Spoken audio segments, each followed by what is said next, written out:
Because she's going to share with you the first section of the covenant. We're going to take you through it one piece at a time.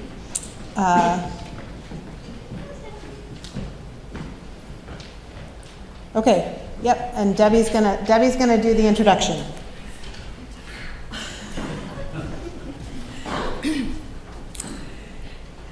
A covenant is a promise we make together about how we wish to be in relationship with ourselves, with one another, and with our community. It serves as both a guide and a reminder of our shared intentions. Importantly, these documents are living and changing over time, and we will revisit the covenant in the future as it is part of our growing faith.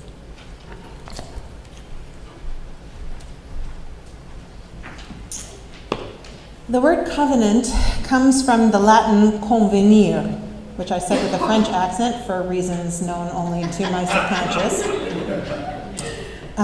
Convenir, meaning come together.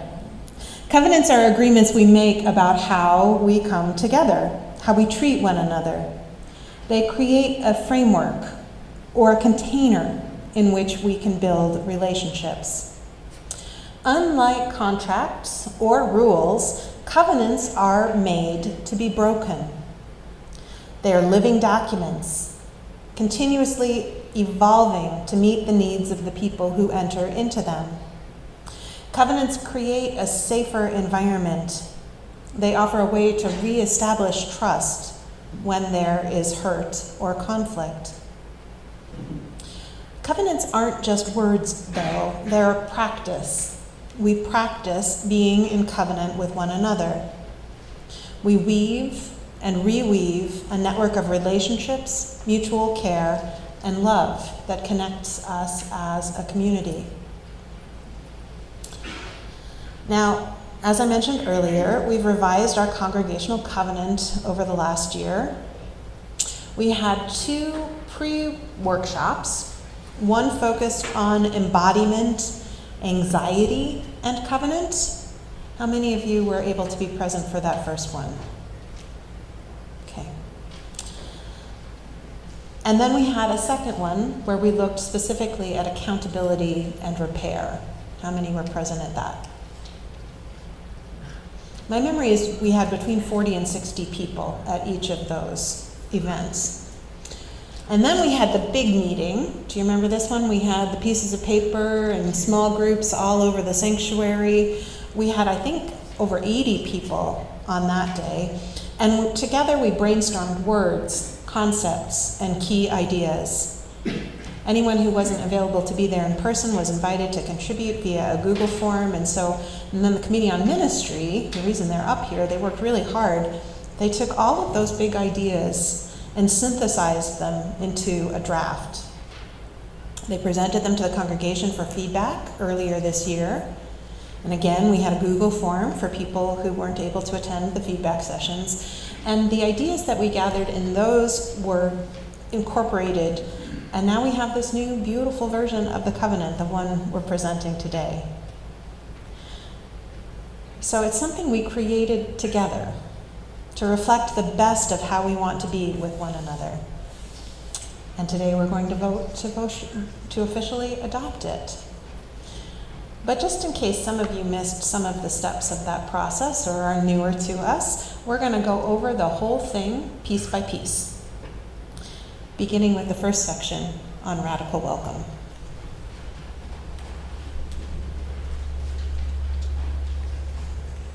So I'm going to cover the short version and then listen closely to the long version. Radical welcome. We commit to radical welcoming, inclusivity, and learning from our differences. We commit to radical welcome and inclusivity, nurturing a community rooted in respect, empathy, equity, pluralism, and openness. We celebrate diversity in all its forms and seek to learn from one another's differences.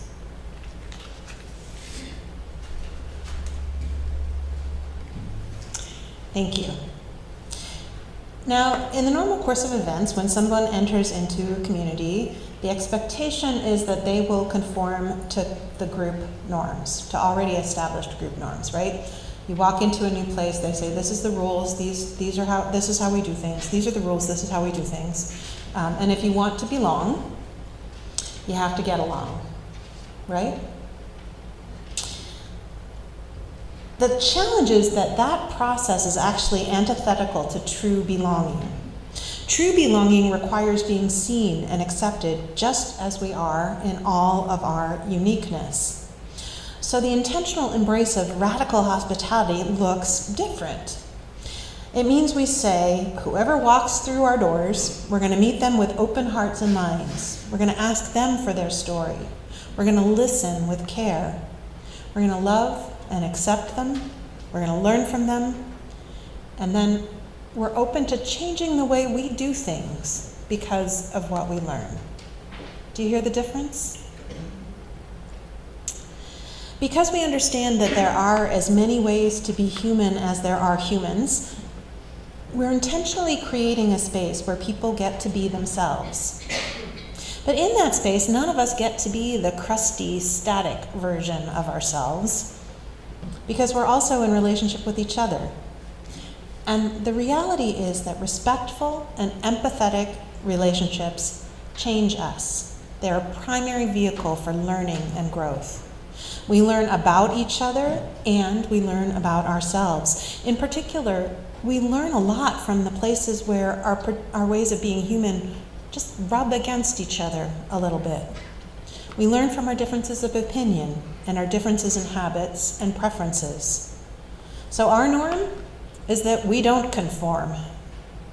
We bloom. We become.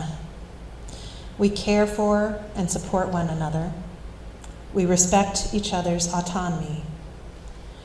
Every person gets to be the undisputed expert on their particular way of being human. It's kind of neat, isn't it? Let's sing together. We're going to have this repeated musical interlude that's the beginning of the piece the choir just did, so everybody gets to sing it. So I invite you to rise and body your spirit, and let's sing together.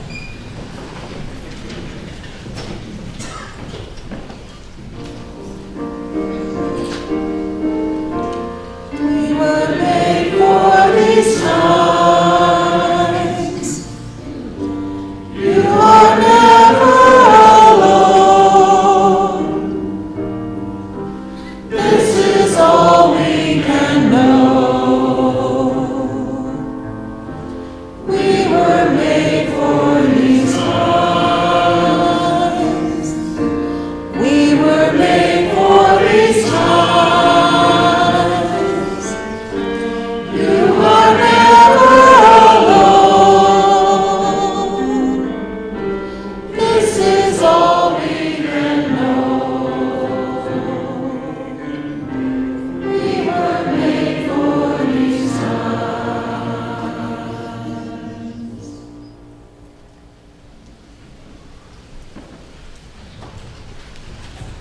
This next section talks about kindness being the key. We treat one another with kindness, compassion, and humility. The full text is, we will treat each other with love, kindness, and generosity. We will respond with compassion to the strengths, needs, and limitations of every person, holding one another in a spirit of humility and grace.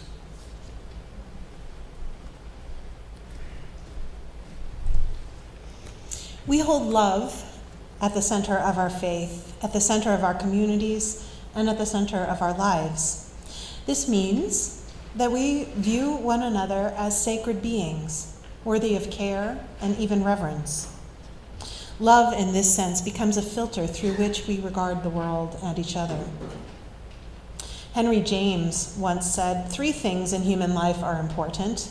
The first is to be kind, the second is to be kind, and the third is to be kind. Now, kindness manifests in the world with delicacy and softness. Kindness responds to reality with acceptance and compassion. It turns towards suffering and allows the people who are suffering to matter to us in a real way. As Sylvia Boorstein puts it, in caring connections, the frightened I who struggles is replaced by the we who do this difficult life together, looking after one another. Kindness is an embodied practice. It lives in a place of deep love, fierce love, and profound compassion, a place where we continuously feel connected to and moved by the people we encounter along the way. If we understand kindness this way, as the actions, feelings, and thoughts that come from that deep, fierce, and gentle place, it is incredibly powerful. It's not niceness. Niceness is the grease that allows us to slide along without causing too much friction. Kindness is the profound recognition that while we are unique in the particularities of our experiences, there is a commonality to the human experience. We don't get through life without meeting loss and grief, failure and struggle, loneliness, and even despair. When we recognize that these challenges are universal, we also recognize that we're all in this together. We are never alone. And when we realize that, kindness is truly the only answer that makes any sense at all. Generosity of spirit invites us to give of ourselves, to open, to be vulnerable, and it requires that we give one another the benefit of the doubt. Our affectionate feelings aren't worth much until we put them into action, giving and receiving aid, offering forgiveness freely to ourselves and to one another. Let's sing again.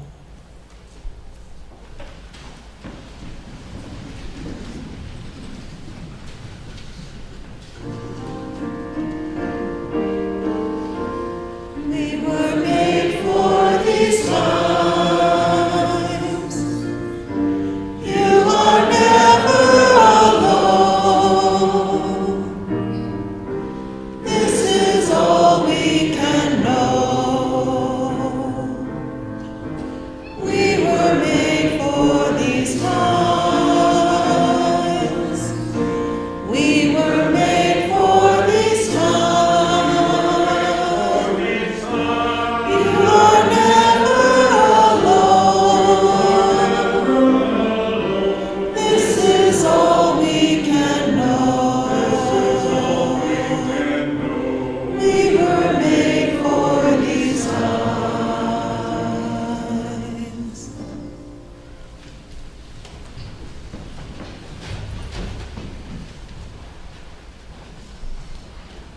On growth and transformation, our short version is, we promise to grow together with courage, curiosity, and openness. The full text, we covenant to take responsibility for our own growth and transformation, embracing vulnerability, curiosity, and the courage to move beyond our comfort zones.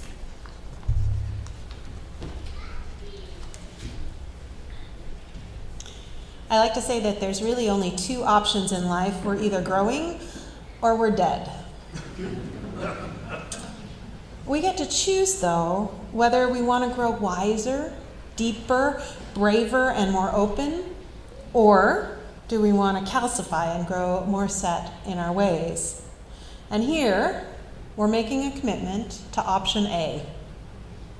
My colleague, the Reverend Kendall Gibbons, writes, you can go to the gym to work out, you can go to school to improve your mind, you can see a therapist to resolve emotional roadblocks.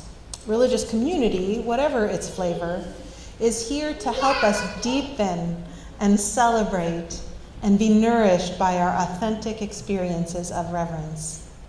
Religious community exists to hold out the possibility and the importance of that inner ripening, to suggest that our humanity is most fully realized as we become more spiritually mature. This is the quality that the great mystics and sages have easily recognized in one another across all the varieties of religious and cultural traditions. It is what enables us to name Rumi and Gandhi and Schweitzer, and Julian and the Dalai Lama all in the same breath. The lack of it turns faith into pogroms and witch hunts and terrorism. It is, I suggest to you, the necessary foundation of our ability to live together as humanists and theists, skeptics and mystics, prophets and seekers, all in this liberal religious covenant community of ours. Our commitment to growth means that when it comes to spiritual questions, we don't find the right answers and stick with them.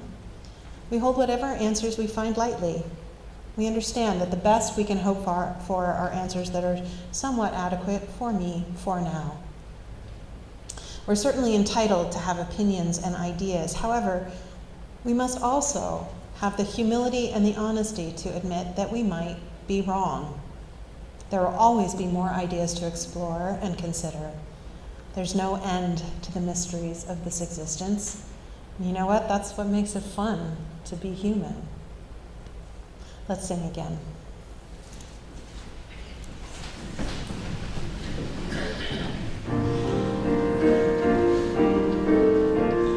We were made for these times. You are never alone. This is all we can know.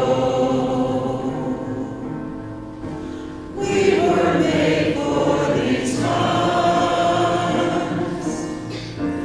We were made for these times. You are never alone. This is all we can know. We were made for these times.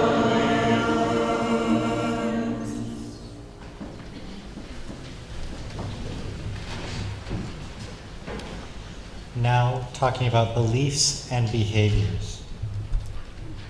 The short form. All people and beliefs are welcome.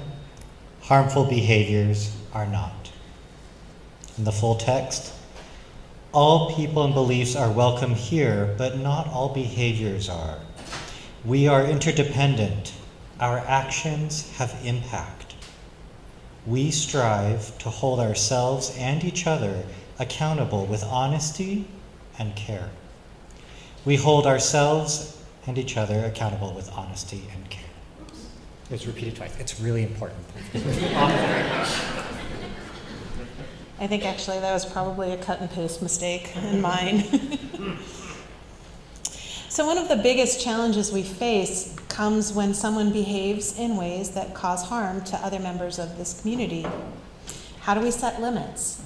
How do we keep people safe while still offering that radical hospitality that is so foundational?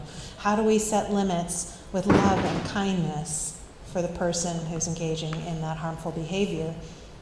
Now, in an ideal world, it looks like this. If someone feels I have caused them harm, they come and they tell me. And because I understand that, as Brene Brown puts it, "You hurt my feelings," is the bravest sentence in the English language. When they come to me and they say, "You've caused me harm," I receive that information as a sacred gift. I'm grateful to the person who shared, I'm grateful to the people who have shared the ways my behavior falls short for them because I love them. And because I love them, I voluntarily change my behavior going forward. That's the way it's supposed to work. In the real world, all too often, people who engage in harmful behaviors feel fragile. They feel like they're being attacked, and they get defensive.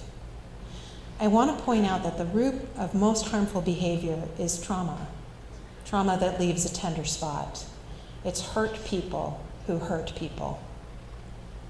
So this part of the covenant then requires two distinct disciplines of us. On the one hand, when we are harmed, we have to be brave. We have to approach the person who hurt us as skillfully as we can to maximize the odds that they can hear our pain and respond appropriately. And on the other hand, we need to cultivate inner strength and an unshakable sense of our own lovability. Because if we have that, if we know that we are loved and held no matter what, and that this incident doesn't question or shake our fundamental goodness, then when somebody comes to us and says we've hurt them, we can hear their pain, receive it as a sacred gift. We don't get defensive. So it's messy. It's not ever going to be perfect, but the work of learning from each other how to be in relationship without causing harm may be some of the most important work that we do. Particularly, and I want to name this, when it comes to the work of dismantling structures of oppression. We don't know what we don't know, and once we know better, we can choose to do better. It's not wokeness that we're trying to cultivate. It's basic respect and kindness. And I know it's not easy, but I also know it's always possible. And I know that when it works, when two people who have hurt each other are able to really listen and apologize and learn and come back to a sense of genuine affection and respect, having both agreed to change the behaviors that were experienced as harmful, those are holy and beautiful moments. Let's sing.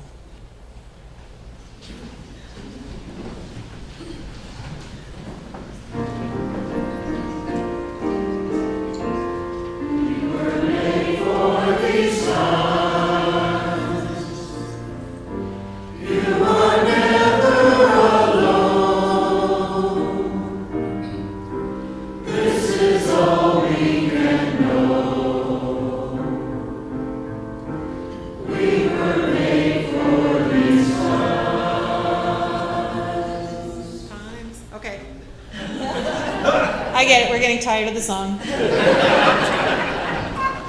It's so beautiful.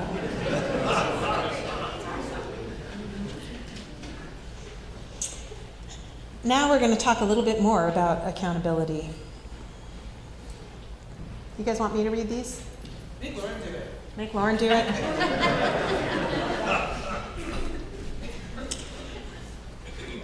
Accountability, so the short form.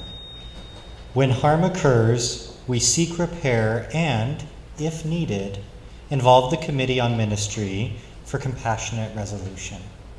And the full text. When harm occurs, we will make every effort to repair the relationship and remain in covenant. If reconciliation cannot be achieved by the individuals involved, those affected agree to bring the issue to the attention of the Committee on Ministry, which shall use flexible, compassionate, and clear processes for conflict resolution.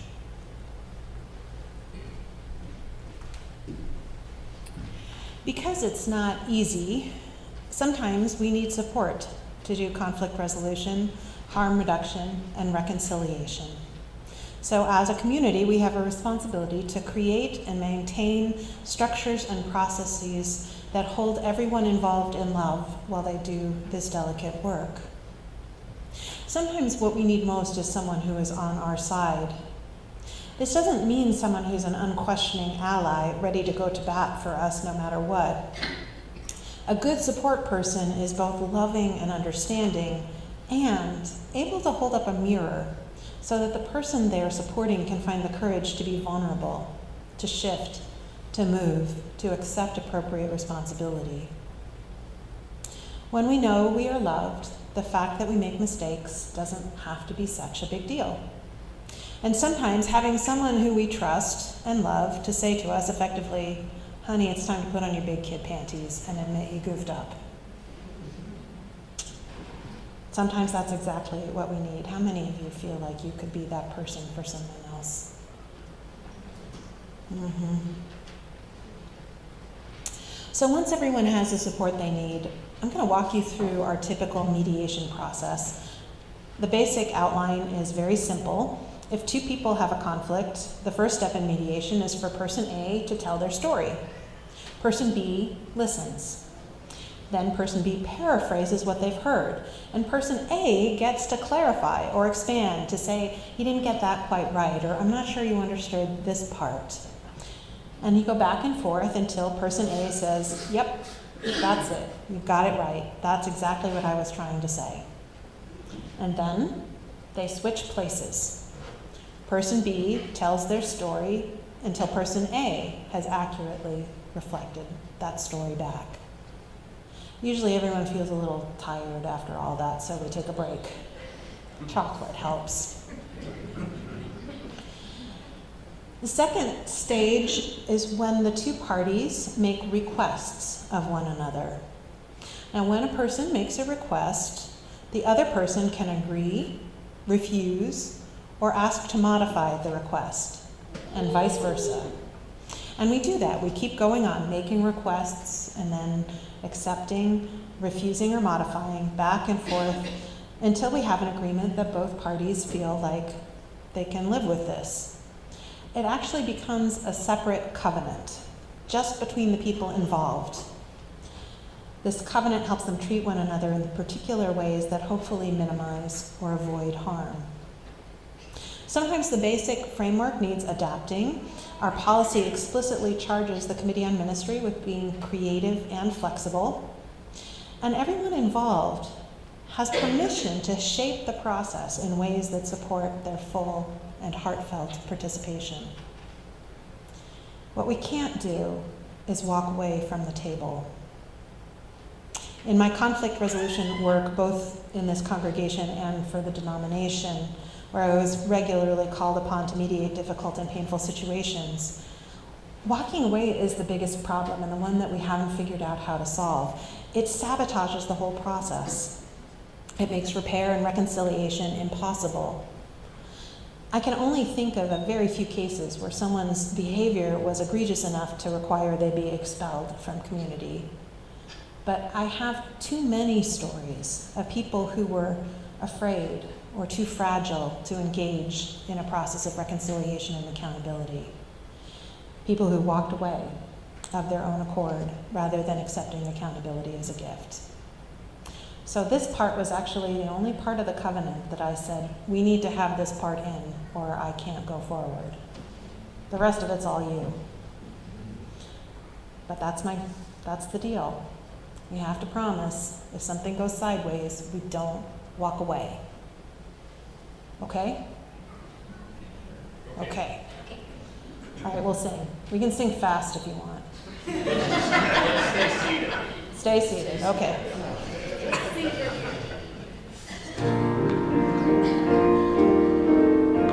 We were made for these times. You are never alone. This is all we can know. We were made for these times.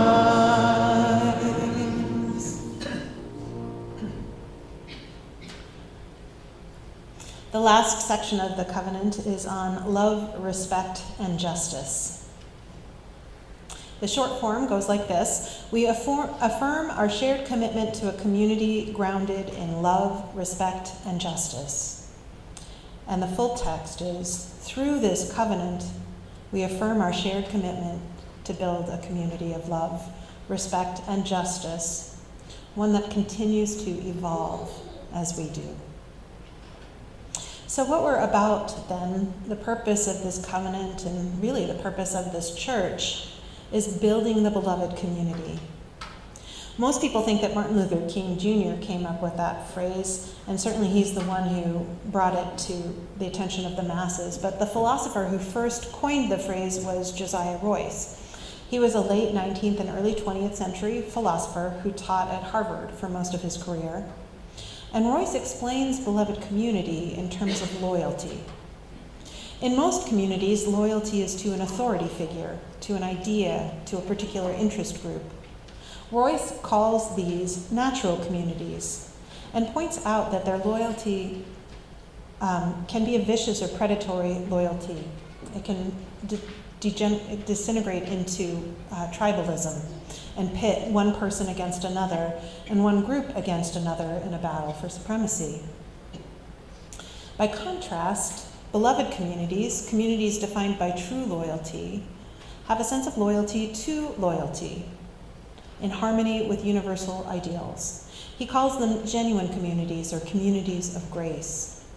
When loyalty isn't to a particular defining characteristic or to a place or position or even a particular person, but rather to the idea of commitment, of choice, of relationship, that's when grace enters into the equation. Individual people will, even if just for a moment, connect heart to heart across lines of difference.